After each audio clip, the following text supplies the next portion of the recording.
Imagine discovering your own home is the venue for a 200-guest wedding. A wedding you knew nothing about. This is the story of how I found out and the day I decided to take back my life. The call came on an ordinary Tuesday morning. I was watering my tomato plants, enjoying the peace of my garden, when the phone shattered the silence. A florist, with a cheerful, professional voice, was calling to coordinate the decorations for a wedding. My confusion was absolute. "What wedding?" I asked, the hose still dripping in my hand. "The wedding of Mr. David and Ms. Jessica," he replied, as if it were the most natural thing in the world. "We have your address listed for the ceremony. We need to discuss the placement of the floral arch for the 200 confirmed guests." It felt like a physical blow, a bucket of ice water thrown over my entire being. My legs turned to liquid, and I had to sit on the porch step before I collapsed. 200 people. 200 invitations had been sent out with my farm's address. My own son, David, and his fiancée, Jessica, had planned their entire wedding on my property, my sanctuary, without the simple decency of asking me. The humiliation was a hot, sharp sting.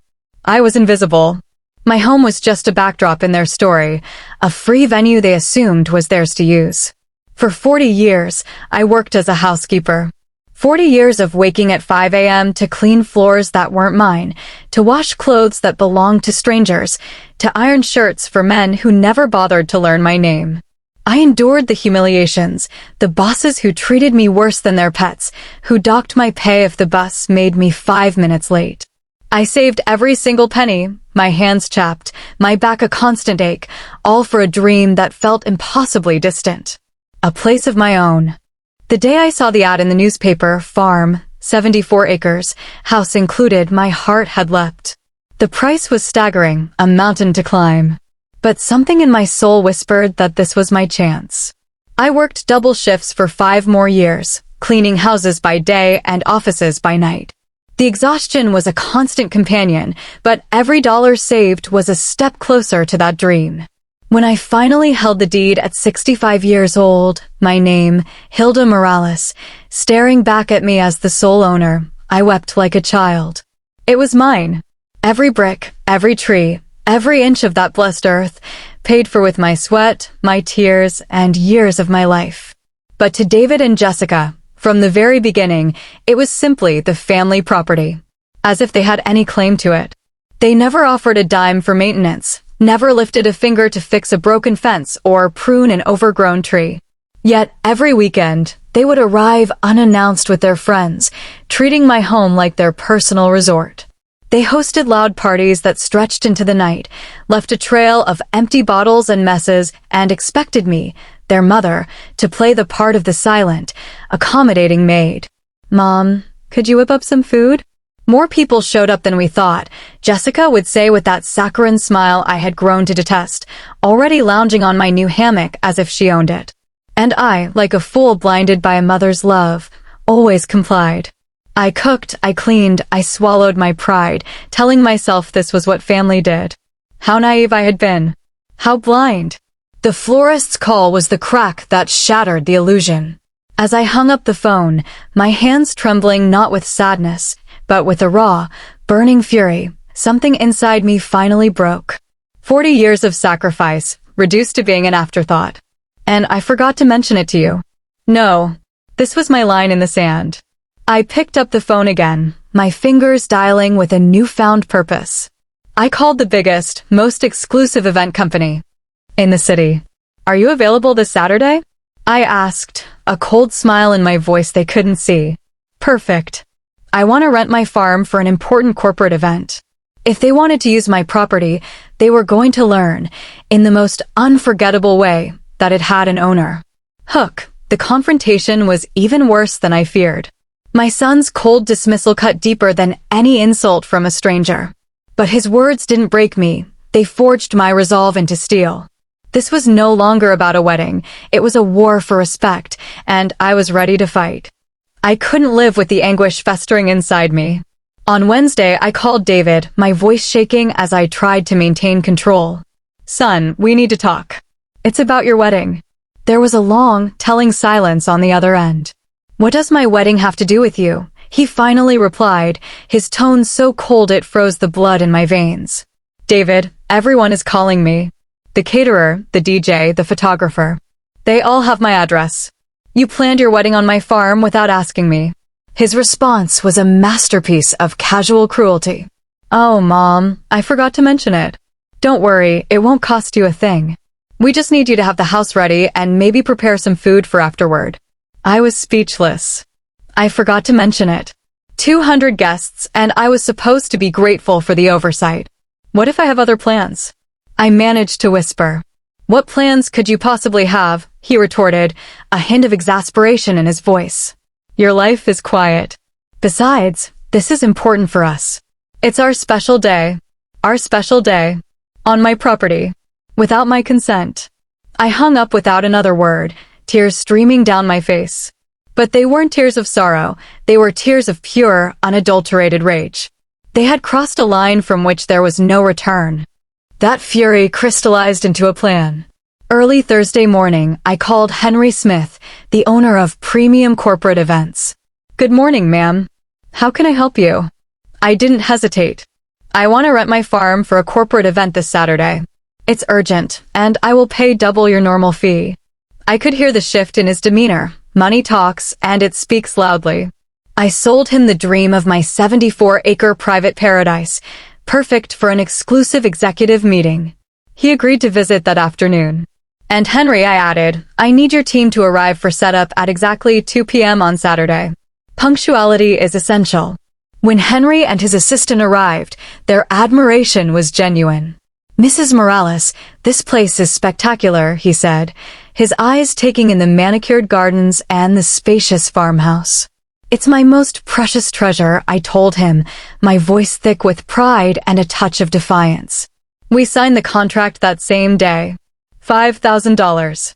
$5,000 that my son had never thought to offer for all the weekends of free use, paid without question by a stranger who saw the value I had built. That night, I slept a deep, untroubled sleep. For the first time in years, I felt the intoxicating thrill of control. I was no longer a victim of their disregard. I was the architect of their consequence. But the battle was just beginning. On Friday morning, the phone rang with a shrill urgency. It was Jessica, and she was hysterical. Hilda, the florist says he can't get in tomorrow. He says someone else rented the farm. I feigned innocence. That must be a mistake, Jessica. It's not a mistake, she screamed. The caterer said the same thing. There's a corporate event scheduled from 2 o'clock. How could you not know about this? Exactly, Jessica, I said, my voice dangerously calm. It's my farm. You're finally understanding. She sputtered, threatening to come over with David to clear up this mess. I hung up and laughed, a deep, liberating laugh that echoed through my kitchen. The stage was set. An hour later, their car sped up my driveway, kicking up a cloud of dust. David stormed into the house without a greeting, Jessica trailing behind him, her face a mask of panic. Mom, what the hell is going on? He demanded. I looked at him, this stranger who shared my blood, and felt nothing but resolve. I rented the farm for tomorrow, I stated plainly. The silence that followed was deafening. Their faces contorted in disbelief. But our wedding is tomorrow, David yelled, his face turning red. We sent out 200 invitations. You should have consulted me before you sent invitations with my address, I replied, my calmness a stark contrast to his fury. This is my property. I decide what happens here. The argument that followed was a whirlwind of desperate pleas, angry threats, and finally, the offer I knew was coming. We'll pay you, Jessica cried. We'll pay you the $5,000 and more. Just cancel it. I looked at her at the real tears of desperation, and for a fleeting moment, the mother in me wavered. But then I remembered David's words. I forgot to mention it to you. It's too late, I told them, my voice final. The corporate event is at 2 o'clock tomorrow. You'll have to find another place for your wedding. I walked out to my garden, leaving them screaming in my living room. Their final threat, shouted from their car as they sped away, was about grandchildren. You'll never see your grandchildren again. It was the lowest blow, but it didn't land. I was armored in my righteousness.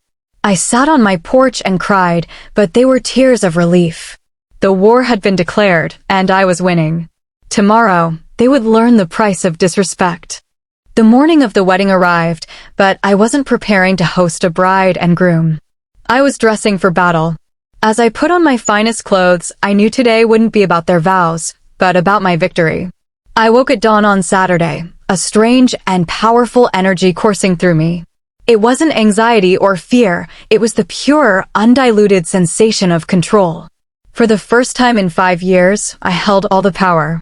I took a long, luxurious bath, then put on my most elegant wine-colored dress, the one I'd been saving for a special occasion that never came. Today was that occasion. I styled my hair with care and put on my mother's pearl earrings. I was no longer Hilda the housekeeper. I was Hilda Morales, sole owner and absolute mistress of these 74 acres. By 8 a.m., the phone began to ring. It was my neighbor, Irene, her voice thick with gossip and concern. "Hilda, my love, is it true? You canceled David's wedding." I corrected her calmly. "I didn't cancel anything, Irene. I simply rented my farm for another event." She gasped. "But don't you feel bad for all the people? The whole town is talking. People took time off work, bought gifts." Her words were meant to guilt me, but they only solidified my resolve. "They should feel bad for disrespecting their mother," I replied, my voice firm. I was done carrying the shame they had created. At 10 a.m., the first wedding vendor arrived, the florist's truck, overflowing with red roses and white carnations. He stopped short at the entrance, confused by the private corporate event signs Henry's team had already placed. He saw me on the porch, sipping my coffee like a queen holding court. "Ma'am, I'm here for the wedding decoration, but I see there's another event." I gave him a serene smile. "Indeed. The farm is not available for the wedding today." His face fell. "But I have a contract for $3,000. $3,000. Just for flowers." For a wedding on a farm they'd never thought to pay a cent for. "You'll have to take that up with the bride and groom," I said, turning my attention back to my coffee. It became a parade of confusion. The caterer arrived with trucks of elegant food. The sound company with their massive speakers. The photographer with his expensive cameras. One by one, they encountered the same immovable reality. The farm was occupied. Their frantic calls to David and Jessica must have been building a symphony of panic on the other end of the line. I watched it all from my porch, a spectator to the chaos I had orchestrated. At 11:30, Henry arrived with his team, 25 professionals dressed in black, moving with seamless efficiency. In under an hour, they transformed my garden into a sophisticated corporate oasis. Round tables with crisp white linens, elegant centerpieces, and a stage for presentations materialized as if by magic. "Mrs. Morales," Henry said, approaching me with clear admiration, "your farm is perfect. If you're interested, we could discuss a monthly contract." Clients would pay a premium for this kind of exclusivity. A monthly contract. Financial independence born from my own land. The idea was intoxicating. Hook. Then the guests started to arrive. A flood of elegant cars and confused faces, all here for a wedding that no longer existed. I stood my ground, a solitary figure of calm in the center of their storm, ready to watch their perfect day unravel. Right on schedule at noon, the wedding guests began to pour in. A river of elegant cars snaked down my dirt road, families spilling out in their finest clothes, their faces quickly shifting from cheerful anticipation to bewildered confusion. They clustered at the entrance, a growing crowd of lost souls, pointing at the corporate signs and the executives now mingling on the lawn. Some of them approached me. "Excuse me, ma'am," a woman in a lavender dress asked, "do you know where David and Jessica's wedding is?" I met her gaze with polite steadiness. "I'm afraid it cannot be held here today. The farm is rented for a corporate event. But we have the invitation with this address." Another man sputtered, waving the very paper that had sealed their fate. I offered a slight, courteous shrug. "You'll have to speak with the bride and groom. I am merely the owner of the property." The looks of dawning comprehension were priceless. They couldn't reconcile the well-dressed, composed woman before them with the idea of a grandmother who had been kept in the dark. At 2 p.m., The corporate executives arrived, 50 men and women in sharp business attire, their new cars a stark contrast to the wedding guests' vehicles. They treated me with a deference I could get used to. "Mrs. Morales, thank you for sharing your beautiful property with us," the CEO said, shaking my hand with genuine respect. And as their meeting commenced, the professional murmur of business presentations filled the air where wedding vows should have been spoken. The main event arrived at 2:30. A caravan of white cars, decorated with silver ribbons, appeared on the horizon. My heart hammered against my ribs, not with fear, but with anticipation. The lead car stopped abruptly. David erupted from the driver's side, his tuxedo a tragic contrast to the sheer panic on his face. Then Jessica emerged, and I had to admit, she looked stunning. Her ivory gown was a masterpiece, her veil sheer perfection. But all that beauty was obliterated by the raw, unadulterated horror that twisted her features as she took in the scene, the executives at their tables, the presentation on the giant screen, the reality of her shattered dream. "This can't be happening," she shrieked, her voice cutting through the corporate calm. David sprinted toward the house, his coattails flying. "Mom, get out here right now," he roared from the foot of the porch. "You have to stop this. You have to kick these people out." I rose slowly from my rocking chair, smoothed my dress, and descended the porch steps with a regal slowness that seemed to infuriate him further. "Good afternoon, David. You look very elegant." "This is no time for jokes, Mom. There are 100 guests out there. The priest is here. What are we supposed to do?" Jessica ran up, her dress trailing in the dirt, tears carving paths through her makeup. "Hilda, please. I'm begging you. I'll give you $20,000 right now. Whatever you want. Just help us." $20,000. A fortune that appeared only in their absolute desperation. "The problem isn't the money, Jessica," I said, my voice quiet but absolute. "The problem is that I signed a legal contract. These people paid me and trusted my word." "To hell with your word." David exploded, finally losing the last shred of his composure. "We're your family. We should be your priority." That word again. Family. The ultimate weapon they always wielded to get their way. "Family?" I repeated, a cold smile touching my lips. "The same family that has used my farm as a personal party hall for 5 years? The same family that never once asked for permission." Just then, Henry walked over, his expression diplomatically neutral. "Mrs. Morales, is everything all right?" David turned on him. "You need to leave. This place is reserved for our wedding." Henry looked to me, the true client, for guidance. "There is no conflict, Henry," I stated firmly. "Your event continues as planned." He nodded, respect evident in his eyes. "Of course, Mrs. Morales. A pleasure doing business with a professional." And he walked away, leaving my son and his bride utterly defeated. The first act of my revenge was complete, and the lesson was just the beginning. Just when I thought the confrontation was over, a new player arrived, one who carried the weight of divine authority. The priest's calm presence threatened to dismantle my entire plan, forcing me to defend my actions not just to my family, but to God's representative. The chaos at my gate was reaching a fever pitch. The wedding guests, now a restless crowd of over 100, milled about in confusion. Voices rose in frustration, children whined in their fancy clothes, and the elegant scene was dissolving into a disorganized mess. And then, cutting through the noise, I saw him. Father Thomas, the priest who was to officiate the ceremony, emerged from his modest black car. He was a man in his 60s, with a face etched with the patience of countless family dramas. He took in the surreal scene with a single, sweeping glance before placing a steadying hand on David's shoulder. "Son," he said, his voice a calm anchor in the storm. "Explain to me what is happening here." It was as if his touch broke a dam. David, my proud, dismissive son, completely crumbled. "Father, my mom, she rented the farm out from under us. We didn't know. We didn't ask her." His confession, halting and ashamed, was everything I had wanted to hear, yet it came wrapped in a new kind of pressure. Father Thomas listened, his expression unreadable, then his wise, tired eyes found me on the porch. He walked over, the crowd parting for him, and settled into the rocking chair beside mine. "Hilda, is it?" he began, his voice a low, confessional murmur. "I am Father Thomas. Can we talk?" "Of course, Father." I respected his approach. He wasn't here to demand or accuse. He was here to understand. And so, I told him everything. I started from the very beginning, the 40 years of scrubbing other people's floors, the dream of a place of my own, the 5 years of being treated as an unpaid servant in my own home.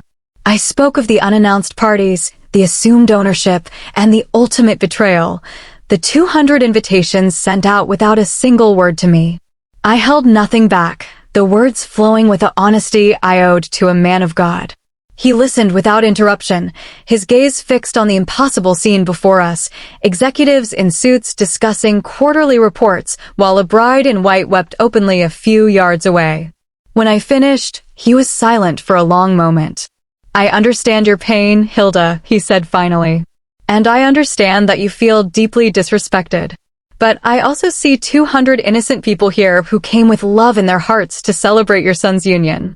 His words were a gentle but firm tug on my conscience. "Father," I replied, my voice tight, "I did not create this situation. I am only defending what is mine." "I know, my dear. You have every right.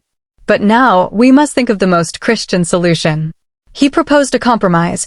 Perhaps the corporate event could not be moved, but maybe we could use the front of the house for a small, intimate ceremony for the immediate family, then find a restaurant for the reception. It was a reasonable, kind offer. And it was a trap. To accept would be to rescue them again, to teach them that no matter how egregiously they behaved, their mother would always clean up their mess. "Father," I said, looking directly into his compassionate eyes. "For 5 years, I have rescued my son from the consequences of his choices. I have cleaned his messes, cooked for his friends, and allowed him to treat my home as his own. And each time I rescue him, he learns that he can do as he pleases, because Mom will always be there to fix it." I took a deep breath. I believe my son needs to learn that decisions have consequences, that he cannot use another person's property without permission, not even if that person is his mother. Hook. As the priest and I debated morality, a surprising ally emerged from the corporate event. The very people I had hired to teach my family a lesson were now witnessing our humiliation, and their reaction was not what anyone expected. At that moment, Jessica rushed the porch, her dress now irreparably stained with dirt and tears. "Father Thomas, thank God you're here. Please, you have to make her understand. This is our special day." The priest looked at her with pity, but his voice held a firmness that surprised her. "Jessica, my dear, before we speak of special days, we must speak of respect and consideration for others. Is it true that you planned this wedding without consulting Mrs. Hilda?" Jessica's mouth opened and closed, the truth rendering her speechless. We thought, she's family. We didn't think we needed to." "You didn't think you needed to ask the owner for permission to use her property," he reiterated with devastating patience. "But we've always had parties here," she wailed, as if precedent justified the offense. "That is the problem, my dear," Father Thomas replied softly. "The fact that there was never a problem before does not mean there was never a lack of respect." Seeing her confronted with this truth by a man of the cloth, I felt a wave of validation. Someone else finally saw it. Then, something shifted.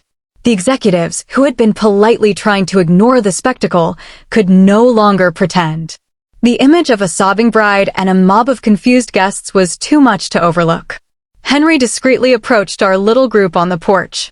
"Mrs. Morales," he said, "my clients are asking if there is anything they can do. They see the family situation and feel uncomfortable occupying the space on such an important day." For the first time, a pang of something like shame hit me.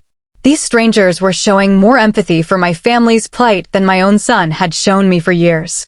"It is very kind of you, Henry," I said, "but you have a contract. You should not trouble yourselves with our family affairs." "Well," he offered, "if you change your mind, we will be here until 6 p.m. After that, the property is completely free." 6 p.m. The words hung in the air. Jessica's head snapped up, her eyes blazing with a desperate, final hope. Did you hear that, Hilda? She breathed. We could have the ceremony after 6. A candlelit evening wedding. It would be romantic. Jessica, I said, my voice gentler than I intended, the problem is not the time. The problem is that you never asked for my permission. It was then that David approached again. But the fury was gone from his face, replaced by a raw, startling humility.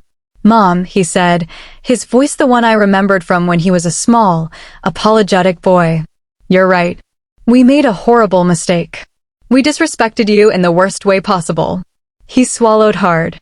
We should never have assumed we could use your farm. We should never have sent the invitations without asking you.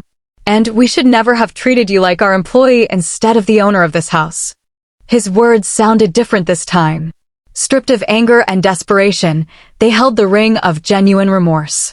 And what will you do differently, I asked, my heart a conflicted drum in my chest, if I were to give you another chance? We'll pay you rent, he said immediately. $1,000 a month for weekend use. We'll consult you before any plan that involves your property. And we will treat you with the respect you deserve as our mother and as the owner of this house. $1,000 a month. All the maintenance. Prior consultation. Everything I had wanted, materializing only in the face of their total ruin. Jessica then moved forward and did the unthinkable. She knelt on the porch planks before my rocking chair, her beautiful wedding dress pooling around her like a fallen cloud. Hilda, please, she whispered, her voice cracking. I swear to God, we will never disrespect you again. I swear you will be treated like the queen of this house that you are. The image was powerful, shocking.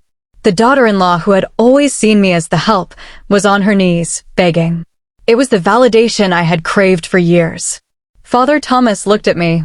What does your heart say, Hilda? My heart says many things, Father, I confessed. It says I love my son and want to see him happy. But it also says I am tired of being the housekeeper in my own home. And both can be true, he acknowledged. The question is, how do you find the balance between love and respect? It was the million-dollar question, literally. And as everyone held their breath, waiting for my answer, a new, radical idea began to form in my mind, a plan that would satisfy my need for justice and their need for a wedding, a solution that would change everything. As my son and his bride knelt before me, a radical new idea began to form. I wasn't going to cancel their wedding, but I wasn't going to simply rescue them either. I was about to offer them a deal, one that would rewrite our family's story forever. I looked from David's humbled face to Jessica's tear-streaked one, then to Father Thomas's patient expression. The answer wasn't surrender or destruction, it was transformation.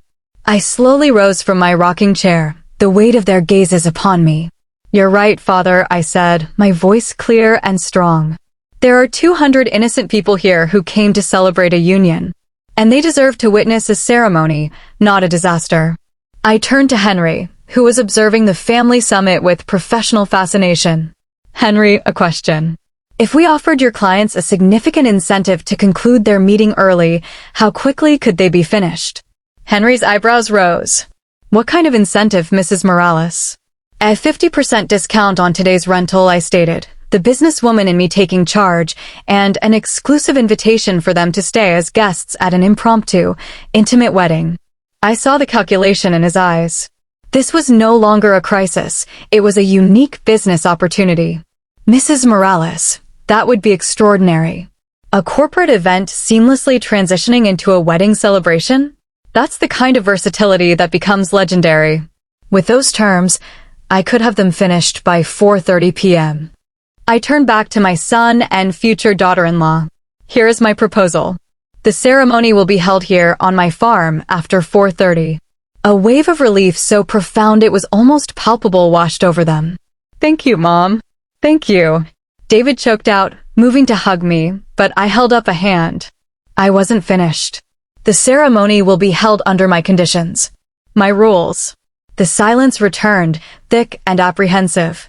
First, I began. From this day forward, any use of my property is requested, not assumed, with a minimum of 1 month's notice.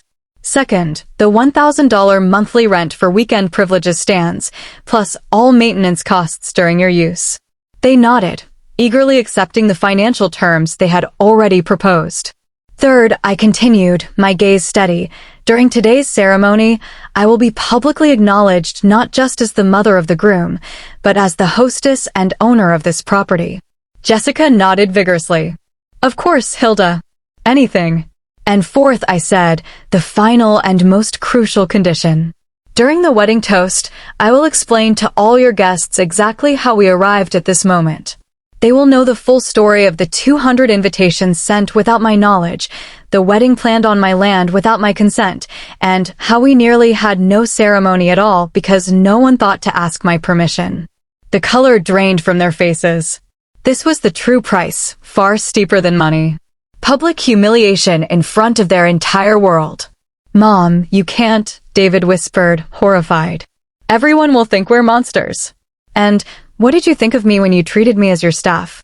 I asked, the question hanging in the air, unanswerable. Father Thomas cleared his throat. Hilda, public shaming can cause wounds that never heal. Father, I replied, my voice soft but unyielding, so can decades of private disrespect. The difference is that my humiliation was silent for 5 years. Theirs will be a lesson spoken once. In front of those who matter most. After a long, tense silence, it was Jessica who spoke, her voice a broken whisper. Okay, we accept. All your conditions. Including the toast. The ceremony was beautiful, but all eyes were on me as I stood to give the toast. This wasn't a traditional blessing for the happy couple. It was a declaration of independence, a lesson in respect, and the moment I finally reclaimed my name. What followed was a whirlwind of controlled chaos. Henry's executives, thrilled with the discount and the unique experience, condensed their meeting with remarkable efficiency. The wedding vendors, who had been standing by, sprang into action the moment the corporate event ended. By 5:30 p.m., under the golden glow of the setting sun, my farm was transformed. The corporate chairs now faced an altar under my favorite mango tree. The mix of executives in business suits and wedding guests in their finery created a scene nobody would ever forget. The ceremony itself was surprisingly beautiful. Father Thomas, with his innate grace, wove a narrative of love, forgiveness, and new beginnings that felt divinely inspired. When he pronounced David and Jessica husband and wife, the applause was thunderous, a cathartic release of the day's pent-up emotions. But as the cheers died down, a hush fell over the crowd. Henry approached me, holding a wireless microphone and a glass of champagne. Mrs. Morales, he said with a respectful nod. It's time for your toast. I took the microphone, my hands steady, my heart calm. 200 pairs of eyes watched me. Good evening, everyone, I began, my voice strong and clear. I am Hilda Morales, David's mother and the owner of this farm. Warm, expectant applause greeted me. I want to thank you all for being here on this very special day, though I must confess, I discovered there would be a wedding here in the same way you did, by invitation. A ripple of confusion went through the crowd. I saw guests glancing at each other, then back at me. You see, I continued, my son and my new daughter-in-law sent 200 invitations with my address on them without ever asking me if they could hold their wedding on my property. The silence became absolute. You could hear the leaves rustling in the evening breeze. I found out on Tuesday when the florist called. Imagine my surprise. I let the weight of that statement settle. For 40 years, I worked as a housekeeper to buy this land. 40 years of cleaning other people's messes so I could have a place of my own. For the 5 years I've lived here, I have been treated as the housekeeper on my own property. I saw understanding dawning on faces throughout the crowd. The corporate executives were nodding, their expressions filled with admiration. The older relatives looked pained, seeing the truth they had overlooked. So, when I found out about the wedding, I declared, I made a decision. I rented my farm to these fine people from premium corporate events to teach my family a simple lesson. This property has an owner, and her name is Hilda Morales. A few people actually gasped, but many more were leaning forward, captivated. But love, especially a mother's love, is stubborn. And so, we find ourselves here tonight, celebrating not just a marriage, but a new understanding. I raised my glass, my eyes finding David and Jessica's ashamed but grateful faces. So, I toast to the bride and groom. But the money pales in comparison to the true change. David and Jessica have kept every single promise. The first time David called to formally request the use of the farm for a birthday party, I cried tears of joy. The $1,000 rent appears in my account like clockwork each month. When they visit, I am no longer the invisible help. Jessica now insists on cleaning up after meals. "You've done enough, Hilda," she'll say, shooing me toward the porch. They look at me now with respect in their eyes, a fundamental shift that has healed wounds I thought were permanent. The grandchildren still visit, of course. Jessica's threat was empty, born of desperation. And my relationship with them is richer now, because they see a grandmother who commands respect, not one who silently endures. The story of the wedding has become legend in our town. Women stop me at the market to share their own stories and thank me for giving them the courage to demand better. Father Thomas even references the parable of the wedding in his sermons about honoring one's parents. I have had 3 marriage proposals from widowers impressed by my spirit and my success. I thanked them kindly but declined. At 70 years old, I have finally learned to be the love of my own life. Every evening, I sit on my porch with a cup of coffee, looking out at the land that is entirely, wonderfully mine. The feeling that fills me is not just satisfaction or peace. It is triumph. I am Hilda Morales, a successful businesswoman, a respected matriarch, a woman who stared down humiliation and emerged victorious. I taught my children that love without respect is empty, and in doing so, I finally learned to respect myself. My story is no longer one of sacrifice, but of sovereignty. And it is more beautiful than I ever could have imagined.